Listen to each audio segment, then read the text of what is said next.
ने चाकर खान जे माण्हुनि मूंखे तरता धिका ॾेई मोटाए छॾियो। मूंखे मुंहिंजी न्याणी सां मिलण कोन ॾिनो। ओ मां मुंहिंजी मिठड़ी मां तूं घबरा न, इन चाकर खान मां सभु कसरूं कढंदासीं। हींअर सभु ॻोठ वारा हिकु थी विया आहिनि, पर हाणे मूंखे इहो ख़ौफ़ आहे त इन ठहियल कम में ही चूचड़ी न उछले मोह ऐं ठहियल कम बि ठाहे न छॾे। लड़े तारा गोल तारा हाणे ये भौतरी रल समझे थी त मां 24 कलाक शैतान कीरी वेठो थो कयां। तव्हांखे ख़बर आहे त 24 कलाक शैतान मूंखे ठुकरा न त पियो थो करे ऐं 24 कलाक मां माठ में न कर शैतांगरी, मां बि थी चवां त शैतांगरी छॾ। गोहा न की मां ॿार आहियां न की मां बेवकूफ़ आहियां।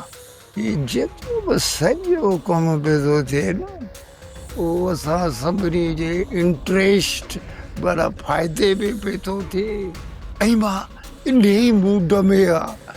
हिन वक़्तु मां को भेड़ो ममड़ बचाइण कोन थो चाहियां। इन ॻाल्हि ते तव्हां यकीन कयो। यार बाबा, इन जो मक़सदु त साॻो गन साॻी कुहाड़ी ऐं दर दर ते छेणा पियो भोरी ॾे। थुकण जा पहा ॿुधाए तोखे त छुराया ख़बर ई कोन्हे त छेणा अॼुकल्ह केतिरा महांगा थी विया आहिनि।